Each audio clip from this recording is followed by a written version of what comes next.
Bom, muito boa noite. Eu sou o Tami. Atualmente eu estou exercendo bastante atividade junto à Oficina de Estudos da Arte Espírita. Durante um bom tempo, minha casa espírita foi o Fernandes Figueira e Bezerra de Menezes, aqui do lado. Continuo frequentando, mas hoje a minha identidade maior, até como trabalhador, é com a oficina. E eu estava aqui, sentado, lembrando, é legal isso, porque a gente vem falar sobre uma nova era. A oficina atualmente, ela está com a sua sede, com seus problemas, com seus trabalhos.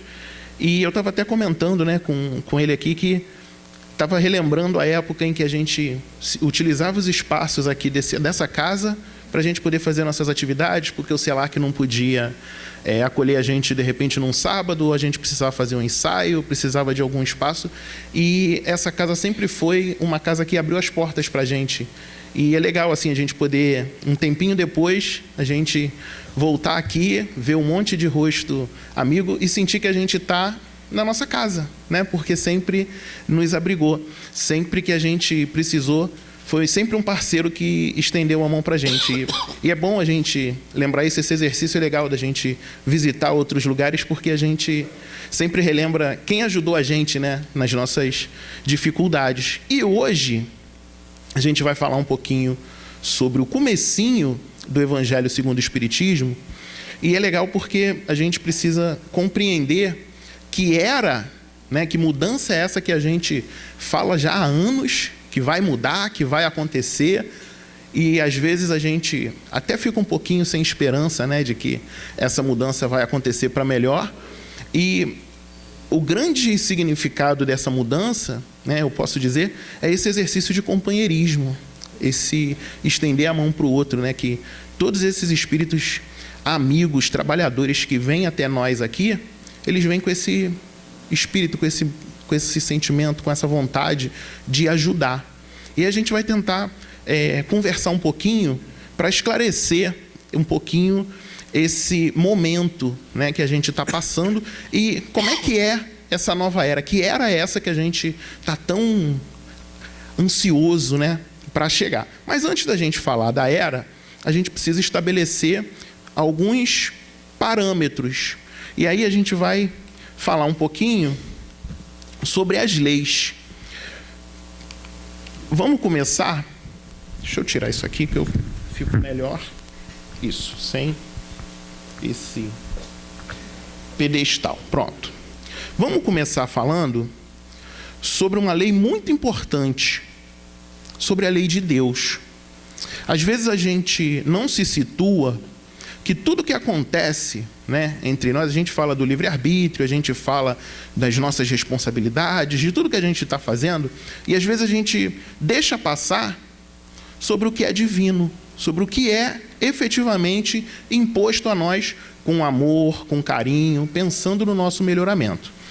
Kardec teve essa preocupação, e lá quando ele fala para a gente das leis morais, ele dá faz uma série de perguntas para os espíritos sobre essas leis. Questão 615. É eterna a lei de Deus? Aí os espíritos respondem assim para Kardec: é eterna e imutável, como o próprio Deus. Por que é importante a gente se situar nisso? Porque quando a gente fala da era nova, a gente tem o ímpeto de anular o que passou. Então, por exemplo, é muito comum a gente ouvir as pessoas falarem assim: nós não estudamos o Antigo Testamento, nós estudamos o Novo Testamento, porque o Novo Testamento é a nova aliança, então a gente vem com Jesus para frente. Mas Jesus mesmo já disse para a gente que ele não veio destruir a lei se referindo ao Antigo Testamento. E é um complementando o outro. Quando a gente fala das 3 revelações, a primeira revelação com Moisés, a segunda revelação com Jesus, a terceira revelação com a doutrina espírita, elas não vêm uma anulando a outra. Elas vêm uma complementando a outra. Por quê? Justamente por essa eternidade e imutabilidade das leis de Deus.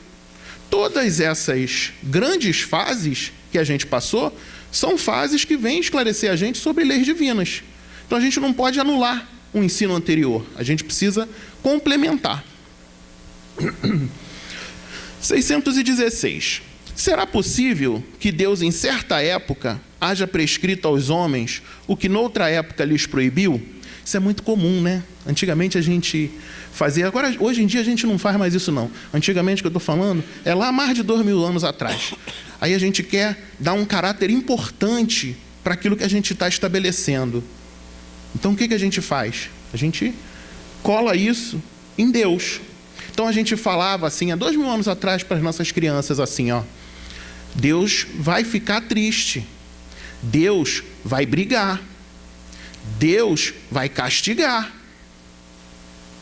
Era exatamente isso que os antigos faziam com a gente.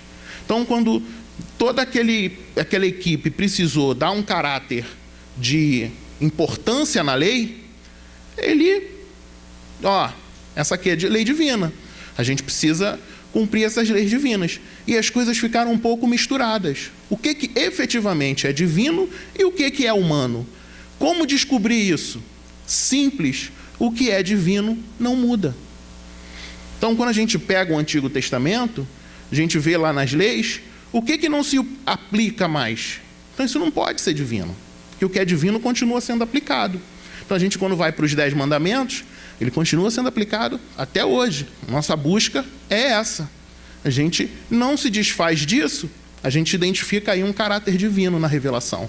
Mas o que fala sobre questões sanitárias, que já mudou bastante, o que fala sobre compromissos homem e mulher, compromissos sociais, tudo isso tem sido mudado ao longo desses anos. Então, já é coisa dos homens. Ele falou aqui um negócio importante, o apedrejamento, né? Como é que a gente hoje compõe na justiça? Não é mais com a violência física.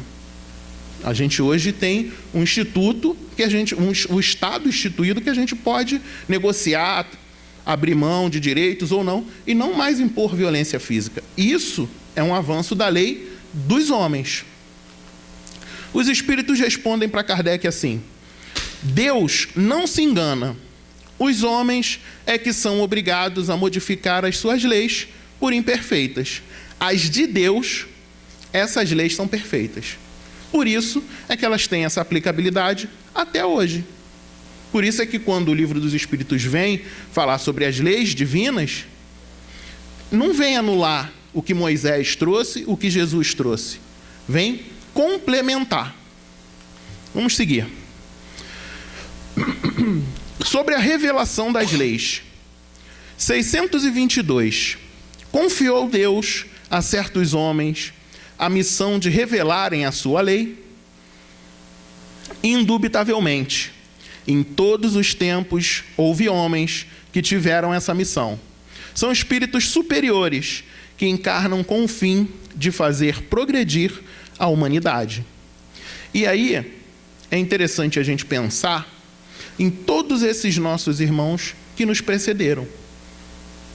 E a gente pensa mesmo nos que ajudaram a fundar a casa, aqueles que ajudaram a gente a compreender a doutrina. Porque quando a gente está pensando, né, em espíritos superiores, tem, lógico, essa categoria, né, de espíritos que estão acima da gente, mas a gente precisa ampliar um pouquinho essa interpretação. E não só entender como espíritos que são mais perfeitos que a gente. Eles têm algumas perfeições, mas às vezes a gente cola como se eles fossem completamente perfeitos. E não. Às vezes esses espíritos estão aqui convivendo com a gente. Estão esclarecendo a gente sobre as nossas dúvidas da doutrina. São o nosso ouvido amigo. Às vezes a gente está naquele momento que não está muito bem e a gente precisa de alguém para conversar. E aí a espiritualidade trabalha para que seja um amigo que tenha a capacidade de orientar a gente. São esses espíritos. E aí eles vêm para fazer a gente progredir. Mas isso não está também tirando o progresso deles. Eles estão progredindo com a gente. E a gente precisa entender isso. Por que é importante da gente entender isso? Porque em algum momento dessa era que está chegando, que a gente está nessa transição, nós estaremos nesse lugar. Nós é que estaremos ouvindo, nós é que estaremos aconselhando, nós é que estaremos no atendimento fraterno, nós é que estaremos na recepção, recebendo pessoas que estão num momento de desespero, precisando de um consolo. E a gente é que vai ter, isso não é dúvida não. Nós podemos ter, não. Nós vamos ter o melhor que a gente puder para falar para esse amigo. Isso é porque esses espíritos estão com a gente, para que a gente possa ser um instrumento melhor, para que a gente possa aprender a viver melhor. E vamos falar um pouquinho de Moisés. Lembram que eu falei no comecinho que é para a gente não excluir, que é para a gente vir complementando? Então, todo o nosso compromisso, né, o que a gente tem notícia, que a gente tem registro, vem dessa época aí, de Moisés. É uma época um pouco conturbada, porque a gente tem muito registro de violência, muita lei que obriga, né, ao infrator a sofrer alguma implicação física, alguma restrição física. E aí a gente hoje, com a nossa visão, acaba que não faz tanto sentido. Mas a gente precisa entender, né, primeiramente, que naquela época era o melhor que eles poderiam dar. Era assim que eles poderiam dar a contribuição deles. Alguns anos atrás, né, quando estava estudando sobre o olho por olho e dente por dente, um autor aí de direito internacional disse uma vez, que eu achei bem interessante isso, foi naquela época, naquele momento, o maior avanço de legislação que eles puderam ter. Eles saem da falta de regra total para começar a ter punição. Hoje, a gente vê esse olho por olho, dente por dente, e abomina, graças a Deus. Mas naquela época, era o que tinha para regularizar, para colocar ordem na casa. A gente evoluiu, a gente cresceu, mas a gente não pode esquecer e nem anular isso não. Porque a gente ainda precisa visitar isso para a gente poder compreender a nossa história. Moisés. Deus é único e Moisés é o Espírito que ele enviou em missão para torná-lo conhecido não só dos hebreus, como também dos povos pagãos. Os mandamentos de Deus, dados por intermédios de Moisés, contêm o germen da mais ampla moral cristã. E aí, como a gente não pode excluir nada, a gente pega muita lei violenta no Antigo Testamento, a gente atribui a Moisés, e lá no meio a gente encontra os 10 mandamentos, que é importantíssimo para a gente entender qual é a nossa aspiração hoje. Como é que a gente precisa se relacionar? Se a gente for só dividir os 10 mandamentos, está falando para a gente como é que é a nossa relação com o próximo e como é que tem que ser a nossa relação com Deus. São 3 mandamentos para falar de nossa relação com Deus e 7 para falar da nossa relação com o próximo. De caráter divino. Lei de sociedade. Estabelecer regras. Não matar, não roubar, não fazer imagem, amar a Deus sobre todas as coisas e o próximo, como a gente mesmo. Coisas lindas que Jesus veio confirmar e que a doutrina espírita veio esclarecer. Então a gente não pode entender que a nova era vai chegar, que o mundo de regeneração vai terminar de se instalar e a gente vai esquecer tudo que a gente passou. Não, a gente precisa revisitar essas informações. A moral que Moisés ensinou era apropriada ao estado de adiantamento em que se encontravam os povos que ela se propunha regenerar. Não adianta a gente querer trazer alguma coisa para um grupo que não está vibrando nessa energia, que está disposto ou tem capacidade de compreender aquilo que a gente está trazendo. A natureza não dá salto, isso é científico. Então, as coisas que são estabelecidas, a forma que ela é estabelecida, ela só vai poder ganhar força, ganhar forma, se a gente estiver preparado para vivenciar. Senão fica sempre na coisa conceitual. E aí, trazendo para os dias de hoje, tem uma grande importância a gente conhecer o que a gente conhece de espiritismo. Porque está dentro disso. Se a gente conhece, se a gente é capaz de entender, se a gente é capaz de discutir, divulgar, compartilhar, é porque a gente já é capaz de fazer. Se está lá, escrito, recomendando, a gente lê, compreende, entende, a gente é capaz de fazer. E muito capaz de fazer. Os espíritos dizem para a gente que é só a gente fazer esforço. E pouquíssimos de nós fazem esforço. Então a gente precisa também entender que essa avaliação que a gente faz do que a gente está vivenciando agora, todo esse material que a gente tem de consulta, essa quantidade de livro, essa quantidade de esclarecimento que tem, é porque nós somos capazes de colocar em prática. Pode não ser a melhor maneira do mundo, pode demorar ainda alguns anos para a gente conseguir aplicar isso soberanamente, totalmente, mas que a gente já é capaz agora de fazer, nós já somos. Notável do ponto de vista da matéria e mesmo das artes e das ciências, a inteligência deles, dos hebreus, muito atrasada, se achava em moralidade e não se houvera convertido sob o império de uma religião inteiramente espiritual. O que Kardec está trazendo para a gente? Eles tinham domínio de ciência da época, domínio da arte, questões materiais. Isso não era espiritualizado para eles. Quem veio trazer essa noção de espiritualização das coisas foi Moisés e vários outros profetas depois dele. Então, eles tinham já o conhecimento material, conhecimento intelectual, capaz de espiritualizar as coisas. Não como a gente tem hoje, porque eles estavam ainda tendo conhecimento, tendo o primeiro contato com essas informações. Mas, a um nível geral, todos eles já eram capazes de cumprir aquelas leis que Moisés trouxe para nós. E vamos falar do Cristo. Moisés, legal, um legislador, veio com uma missão de apresentar um Deus para a humanidade. E o Cristo já veio com uma missão um pouquinho diferente. Ele veio com uma missão de mostrar para nós que Deus é Pai. Até então, para aquele povo, o Deus que eles, apesar de ser já o Deus único, apesar deles terem essa crença no Deus único, o fato deles terem sido escravizados pelos egípcios não fez com que eles abandonassem essa crença, legal, mas para eles, Deus bom era o Deus que os abastecia materialmente. Tinha nada de material, de moral. Tinha tudo de material. Então, o Deus para eles era os que permitiam que eles ganhassem a guerra. Era o Deus que fazia com que a colheita deles fosse muito boa.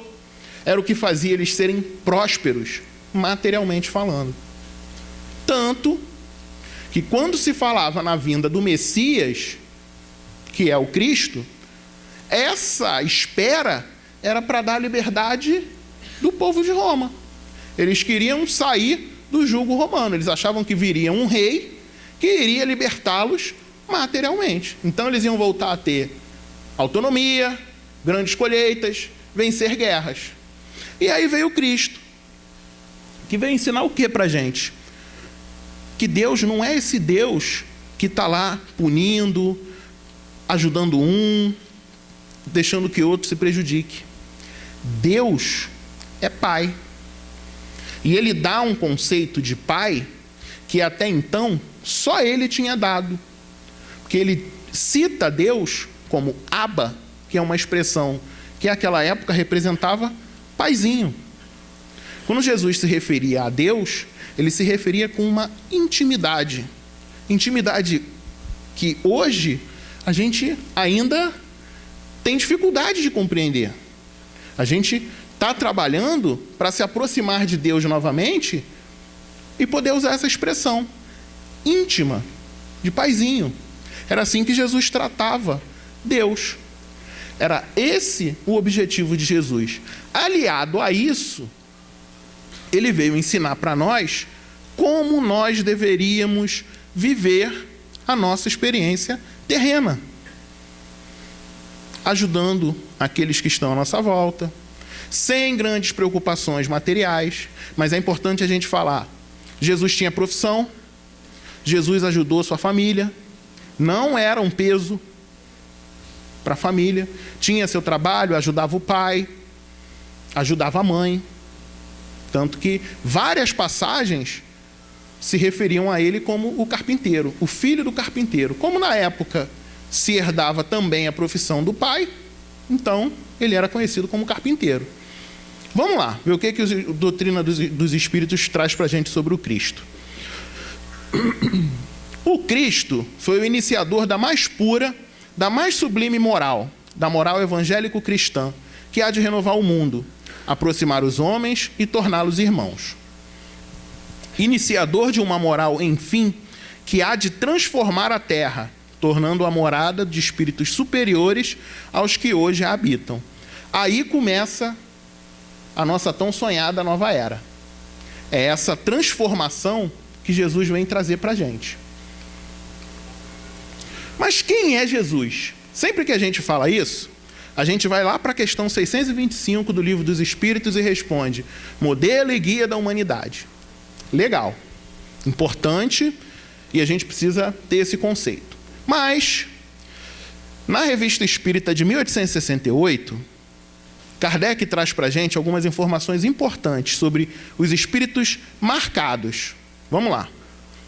Primeiro ele traz assim, ó: espíritos superiores que concorrem para a obra regeneradora têm irradiação luminosa, que é o sinal característico de sua superioridade. São escolhidos entre os espíritos capazes de as cumprir. Entretanto, como têm livre-arbítrio, podem falir por falta de coragem, de perseverança ou de fé, e não estão livres dos acidentes que podem abreviar os seus dias. Esses são os espíritos superiores. Vamos agora ver o que Kardec traz para a gente sobre os Messias, que é também na Revista Espírita de 1868. Vamos lá. Os Messias, que é a categoria de espíritos de Jesus, seres superiores, chegados ao mais alto grau da hierarquia celeste, depois de terem atingido uma perfeição que os torna infalíveis daí por diante, e acima das fraquezas humanas, mesmo na encarnação. Então, quando a gente se refere a Jesus, quando a gente se refere ao Cristo, a gente está falando de uma categoria de espírito que não erra, que é infalível. Por isso que, também como as leis divinas, seus ensinamentos perduram até os dias de hoje. E vão perdurar sempre. E a gente precisa entender Jesus com esse olhar. Por mais que a gente olhe Jesus e veja um espírito que está andando com a gente lado a lado, um espírito que está próximo da gente, que essa superioridade de Jesus não é uma superioridade que afasta ele de nós. É uma superioridade que o aproxima. A ideia de ser pastor do rebanho, o pastor ele sabe nome a nome do seu rebanho, um a um. Então, quando a gente se refere a Jesus, é essa categoria de espírito. Quando a gente vai estudar o Novo Testamento, a gente vai estudar o que Jesus está trazendo para a gente de recado, a gente tem que ter esse olhar de um espírito infalível, um espírito que não erra mais. Verdadeiros representantes da divindade, da qual tem o pensamento, é entre eles que Deus escolhe seus enviados especiais ou seus messias para as grandes missões gerais. E essa grande missão de apresentar um Deus bondoso, um Deus de amor, um Deus que a gente chama de Pai, ficou com Jesus, ficou com Cristo. Foi essa a grande missão dele aqui na Terra, enquanto esteve encarnado. Mas vamos falar um pouquinho de Jesus e as leis. Jesus não veio destruir a lei, isto é, a lei de Deus. Veio cumpri-la, desenvolvê-la, dar-lhe o verdadeiro sentido e adaptá-la ao grau de adiantamento dos homens. Moisés veio para fazer uma legislação voltada para determinada classe da humanidade, em determinado momento da humanidade. Jesus veio num momento em que a humanidade estava mais evoluída do que aquela humanidade que convivia com Moisés. Já era uma humanidade, uma sociedade capaz de espiritualizar, que já estava esperando ansiosamente pela vinda dele. Por isso que, como dizem os estudiosos, ele era cercado pela multidão, porque a gente já estava esperando Jesus há muito tempo. A gente já tinha informação de que ele estava por aí, que a gente estava doido para poder conhecer, doido para estar perto de Jesus. E aí, quando ele aparece, quando ele se mostra como o Messias, é só o que a gente estava esperando, para a gente poder dar o nosso passo. E é engraçado que a gente olha, à nossa volta, e parece que a gente está regredindo, parece que a gente está andando para trás. E não está, não. A gente está andando para frente, sim. A gente está evoluindo bem, o máximo que a gente pode. Porque se a gente pudesse fazer mais, se a gente tivesse mesmo condições de fazer muito mais do que a gente faz, a gente faria. A gente não dá a verdadeira importância para as nossas atividades boas. Quando a gente se depara com a chance de ajudar, o que a gente pode fazer, a gente faz. Temos exceções?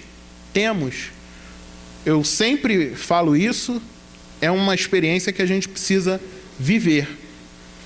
Vamos pesquisar quantas instituições de 1950, 1960 para cá foram criadas com o objetivo de ajudar o próximo. O objetivo não é dar lucro, o objetivo não é ficar rico, e o objetivo é ajudar o próximo. Vamos ver, vamos pesquisar quantas casas espíritas nesse período no Brasil foram fundadas com esse objetivo, que reúne grupo de pessoas como essa aqui reúne. E a gente, quando volta para o nosso lar, a gente diz assim: nossa, mas estamos piorando. Por que a gente tem essa sensação? Esse momento de transição é um momento de bagunça. Quando a gente vai arrumar nosso armário, que já não tem espaço para mais nada, a gente precisa tirar tudo de dentro do armário. E aí a gente não faz bagunça só dentro do armário, não. A gente faz bagunça no quarto, na casa, na cozinha, em tudo. Porque a gente precisa arrumar. E aí dá pra gente uma sensação de que está tudo fora do controle. Tá não. Deus está no comando de tudo. A gente tem Jesus que está sendo responsável pelo nosso planeta. Agora a gente só precisa, como Jesus mesmo já disse pra gente, é ter olhos de ver. E aí a gente precisa dar a verdadeira atenção, a especial importância que esses bons momentos têm pra gente. Senão a gente vai ficar eternamente olhando e só vendo o que há de ruim no próximo. O que tem de ruim é à nossa volta. E não. A gente tem muita coisa boa. Nós aqui, nossa sociedade aqui, é capaz e já faz coisas infinitamente positivas. Ajuda aos necessitados, ajuda espiritual, ajuda material, estudo, apoio, amparo, atendimento fraterno, passe. E aí a gente olha e fala: nossa, como a gente é difícil, como a gente precisa melhorar. Não, vamos também olhar como a gente já melhorou. Vamos agradecer a Deus a oportunidade que a gente tem de trabalhar, de dividir, de compartilhar o pouquinho que a gente sabe, as nossas dificuldades para chegar até aqui, mas ainda assim a gente vence e vem para contribuir, para ajudar. E a gente precisa entender, e mais do que entender, dar importância para isso. Quanto às leis de Moisés, propriamente ditas, ele, ao contrário, as modificou profundamente, quer na substância, quer na forma. O que era a lei de Moisés? E aí, quando Kardec se refere à lei de Moisés, ele diz como as questões exclusivamente materiais e não as questões divinas, porque as questões divinas Jesus só veio confirmar, ele fala que ele mudou a aplicação. Várias vezes, a gente pode lembrar, por exemplo, do incidente dele com a mulher adúltera, que pela legislação, se a gente fosse seguir a lei à risca, era para ela ser condenada. E o que Jesus faz? Muda o pensamento de todo mundo que está ali à volta. Fala assim, ó, aquele que não tem pecado, atira a primeira pedra. Todo mundo se retira. Ele faz com que a gente olhe para dentro da gente e não mais olhe só para condenar aquele espírito que está ali. E é esse exercício que a gente precisa fazer. Antes da gente acusar, antes da gente pensar em condenar, a gente rever a nossa história, rever o que fez a gente chegar até agora esse momento. Papel de Jesus, né, nesse momento. Será que ele era só um legislador moralista? Veio só para dizer para a gente, ó, moralmente falando, a gente precisa fazer isso. Moralmente falando, a gente precisa agir assim. É claro que não. Sua autoridade vinha da natureza excepcional de seu espírito e da sua missão divina. Ele viera ensinar aos homens que a verdadeira vida não é a que transcorre na terra, e sim a que é vivida no reino dos céus. Ensinar os meios de nos reconciliarmos com Deus. E isso é muito importante. Se a gente não der a verdadeira importância às coisas divinas, a gente vai estar sempre rodando, e com a sensação de que não sai do lugar. Quando Jesus vem dizer para a gente da importância, qual é a verdadeira vida, as coisas mudam. Porque aí, de uma sociedade que só sabe dar valor ao material, que só sabe dar valor ao agora, que só pensa, que só consegue se programar para daqui a alguns anos, aí a gente começa a pensar na eternidade, que para a gente também ainda não é um conceito claro, ainda não é uma coisa simples da gente alcançar, mas a gente já começa a se preocupar com isso. Então a gente já começa a se preocupar, as nossas atitudes agora, o que elas vão gerar para a gente no futuro? Só que esse futuro não é daqui a 20 anos a gente encarnado, não. Esse futuro é a nossa existência enquanto espírito imortal. Qual a consequência dos nossos atos? O que vai gerar para a gente? O que vai implicar para a gente no nosso perispírito, na nossa vida propriamente dita, na nossa vida espiritual? Quais são as implicações disso? A gente começa a refletir sobre isso. E isso começou com Jesus. Lá no iniciozinho da nossa história, tem Jesus trazendo isso para a gente. Pressentimos esses meios na marcha das coisas por vir, para a realização dos nossos destinos. Jesus é que vem trazer esse acordar para a gente, fazer com que a gente desperte para as coisas divinas. Mais uma questão do Livro dos Espíritos, 626. Só por Jesus foram reveladas as leis divinas e naturais? E aí os Espíritos respondem para Kardec assim: já não dissemos que elas estão escritas por toda parte? E todos os que meditaram sobre a sabedoria hão podido compreendê-las e ensiná-las. Por que eu fiz questão de trazer essa questão para a gente aqui? Primeiro, tem algumas palavras na codificação que a gente precisa sempre ter especial atenção. Todos, sempre, nunca. A gente precisa entender, porque os espíritos têm muita capacidade e qualidade na hora de trazer os ensinamentos para a gente. E eles têm muito cuidado para como a gente vai interpretar as coisas que estão escritas. E os espíritos dizem para Kardec assim, ó: todos os que meditaram sobre a sabedoria hão podido compreendê-las e ensiná-las. Ele não está falando que são todos os espíritos superiores. Ele não está falando que são todos os espíritos messias. Ele está falando que são todos nós. Se a gente meditar sobre a sabedoria, compreender, a gente consegue ensinar. Porque faz parte do nosso trabalho, aqui enquanto encarnado, tomar a nossa parte na obra do Criador. Isso está lá na questão que Kardec pergunta qual é o objetivo da encarnação. é a gente evoluir, é lei do progresso, mas também a gente tomar a nossa parte na obra do Criador. E aí a gente precisa tomar a nossa parte. A gente precisa meditar, a gente precisa entender, a gente precisa compreender e também a gente precisa ensinar. Faz parte do nosso aprendizado. Pelos ensinos, mesmo incompletos, que espalharam, prepararam o terreno para receber a semente. Mas eu ainda não tenho aquele conhecimento total, eu ainda não estudei o que eu deveria estudar. Ainda assim, a gente pode ajudar. Deus está sempre pronto para pegar o que tem de melhor em nós. É só a gente também estar disposto. Estando as leis divinas escritas no livro da natureza, possível foi ao homem conhecê-las logo que as quis procurar. Então, a gente já conhece a lei do momento em que a gente quer procurar. A gente já começa a despertar. Por quê? Por mais que a gente faça uma busca exterior, por mais que a gente vá buscar nos livros, por mais que a gente vá buscar nos estudos que são importantes, as leis estão escritas na nossa consciência. A gente não consegue fugir disso. Quando a gente vai pedir ajuda para o que está fora, é só para realçar o que está dentro, para fazer aflorar, para a gente poder se reajustar, se religar com Deus. Então a gente tem o conteúdo necessário para o que a gente está experienciando. E aí a gente precisa só de ter o estímulo. O conceito, o conteúdo, o importante não está fora.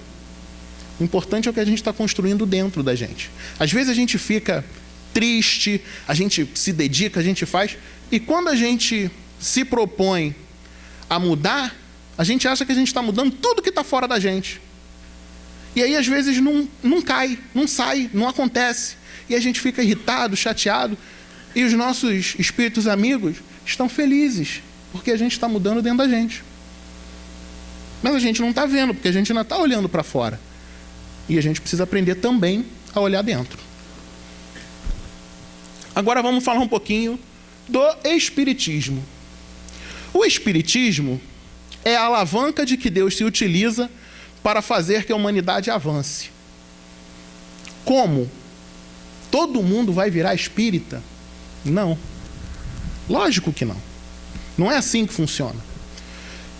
Todo conhecimento que é divino, que é imutável, que é eterno, que vem ser esclarecido pelos espíritos, vai tomar de roldão, a força, o nome que a gente quiser dar, mas vai tomar e fazer brotar, trazer para fora na humanidade inteira. Porque não é porque é espírita, é porque é divino, é porque é de Deus.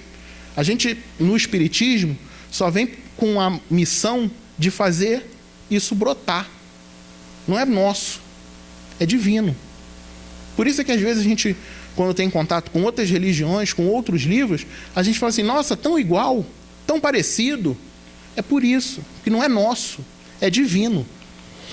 Desenvolver as ideias para que se realizem os progressos que estão nos desígnios de Deus. Desenvolver as ideias já estavam aí, já vieram. Se a gente for anular tudo que está aí, precedeu a gente, e ficar com os do Espiritismo para frente, não adianta, porque a gente precisa sempre voltar e resgatar essas ideias, compreender o que já aconteceu e o que a gente vai preparar para frente. As ideias precisam, para atingirem a maturidade, de abalos e discussões, a fim de que atraiam a atenção das massas. Para a gente poder trazer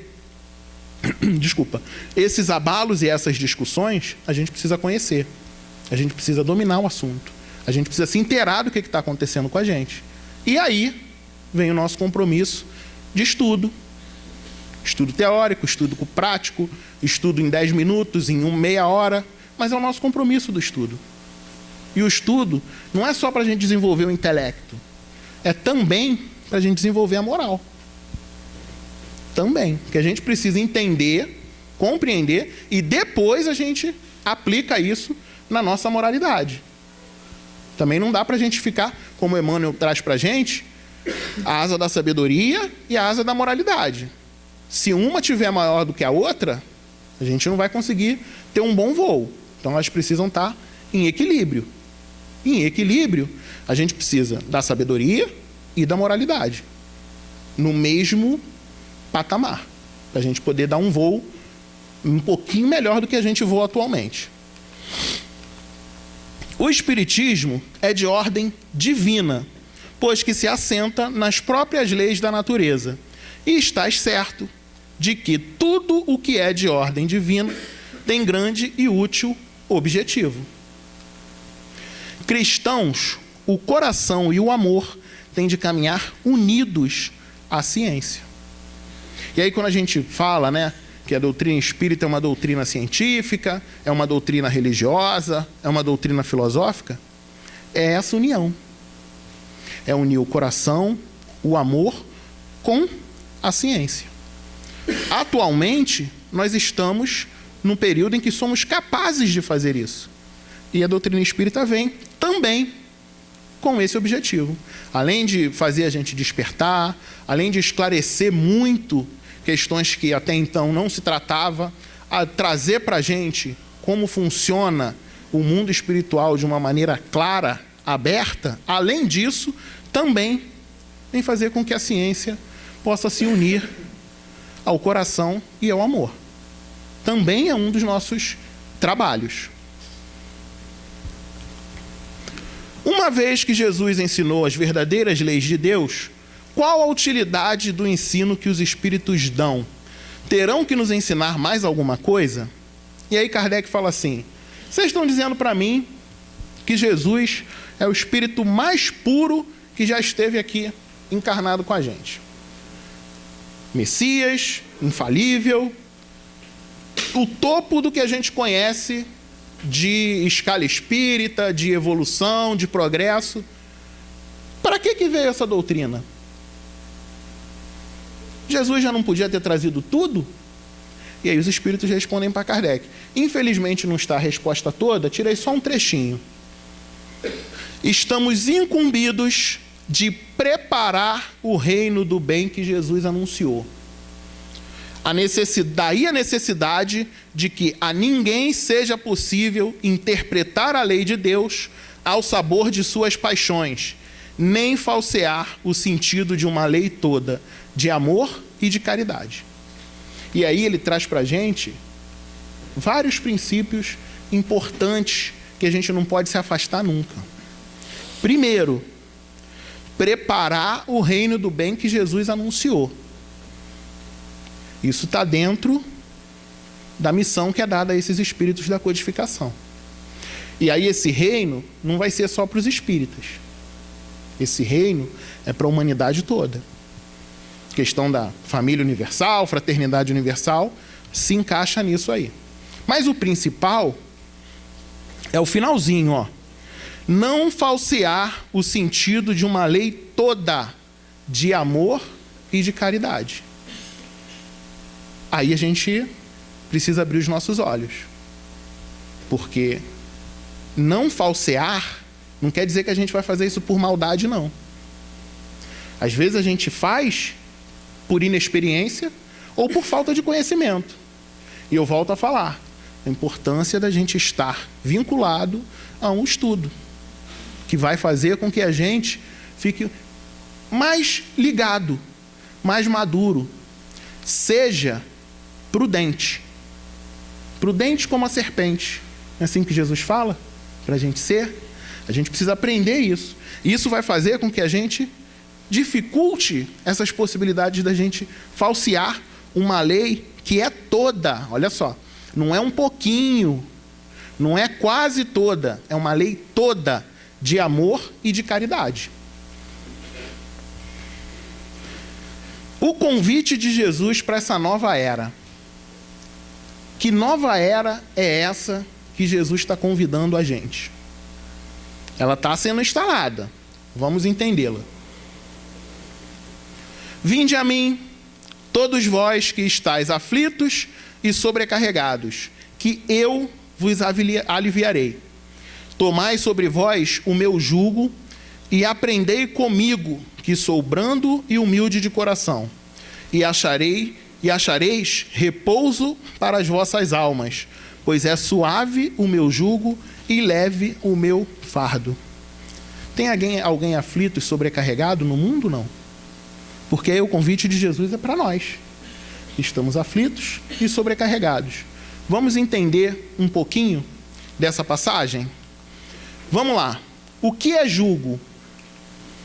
Peça de madeira com que se atrelam os bois, sujeição, opressão. Se reporta a nós, os sofridos, os que choram, os preocupados dos dias atuais, os depressivos, os ansiosos e os que padecem as provas da existência. Ele nos oferece o seu jugo, isto é, a sujeição aos seus ensinamentos e ao seu infinito amor. Por isso que o jugo dele é suave. O que é fardo? Tudo que é pesado, né? Difícil de carregar, um ônus. Quando não compreendemos as causas das dores, elas tornam-se um peso a suportá-las. E aí, quando a gente vem para o estudo da doutrina espírita, a gente vem justamente para compreender a causa dessas dores. Jesus vem nos oferecer o alívio desse peso através do entendimento da dinâmica da vida. Tem coisa mais confortadora do que a gente saber que a gente não perde os nossos amores? De que a gente só se afasta deles um pouquinho? Porque é isso que Jesus já veio ensinar para a gente. E é isso que a doutrina espírita veio para confirmar. Com provas, com ciência, com teoria. Esse é o sentido da doutrina espírita. Esse alívio só se dará a partir do momento em que nos sintonizarmos no padrão do Cristo. Não é ser Cristo, é estar sintonizado no padrão do Cristo. Fazer o que a gente é capaz de fazer, dar os passos que as nossas pernas vão aguentar, como diziam os antigos, né? Colocar o chapéu onde a nossa mão alcança, pensando isso materialmente e moralmente. Isso é que é o mais importante. Porque sou manso e humilde de coração. Jesus se apresenta para nós assim, como manso e humilde de coração. O Mestre nos convida à mudança de atitude perante a vida, a aceitar aquilo que não podemos mudar, com mansidão, com submissão aos desígnios divinos, porque entendemos que suas leis são sábias e justas. É difícil. Não é simples. Às vezes parece que é só a gente acordar amanhã, terça-feira, 6 horas da manhã, e tudo vai estar resolvido. Isso requer muito trabalho, muita preparação, muito estudo, muita compreensão, muita reflexão, muita experiência. O que vai fazer com que a gente fique bom em qualquer atividade, a gente pode dar como exemplo, por exemplo, música, instrumento. O que vai fazer a gente ficar bom no instrumento é a experiência, é o treino. Isso a gente leva para a vida. A gente precisa treinar, experienciar, vivenciar. Aí a gente vai ficar bom. Convida-nos a humanidade de coração, a humildade de coração, que é a condição fundamental para a felicidade, conforme prometeu no Sermão do Monte. Lembram que a primeira bem-aventurança que ele fala para a gente é bem-aventurados os pobres de espírito?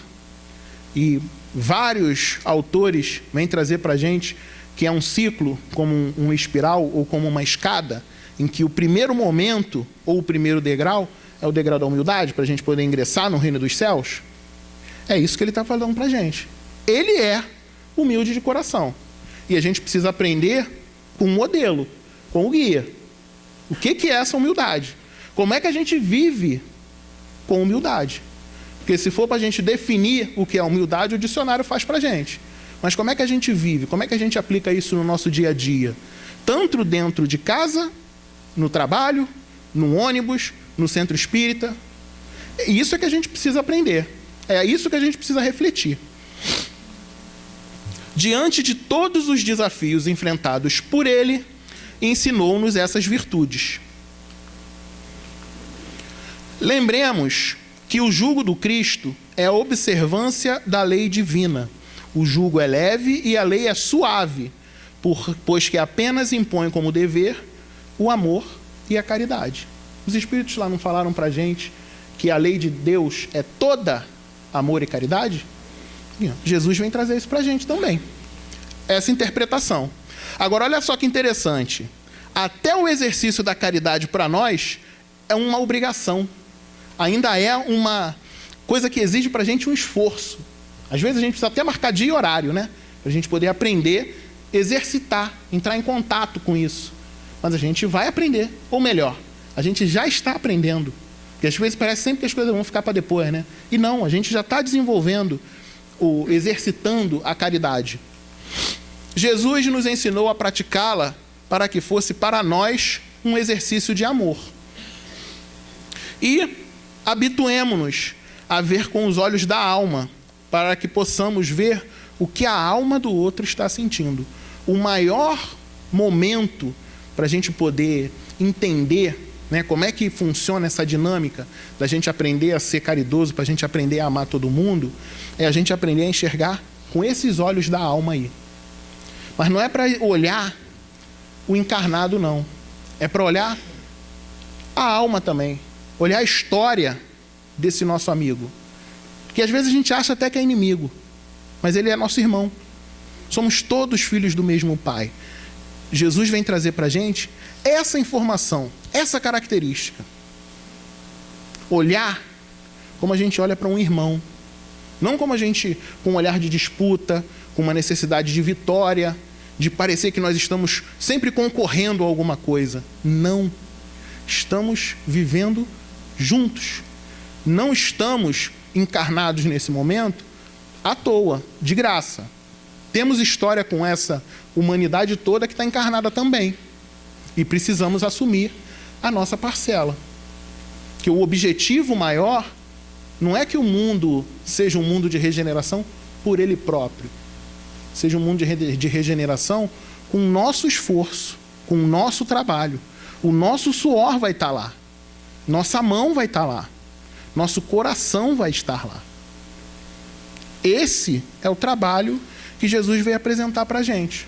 Para que a gente, no final, a gente tenha uma sociedade que possa viver dando esse valor a nós, todos nós juntos, e o mundo, um mundo que a gente espera, um mundo que a gente olhe e sinta prazer em estar encarnado.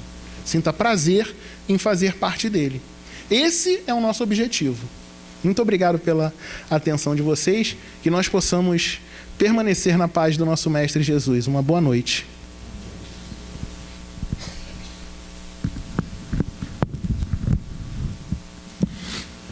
Pois é, meus irmãos.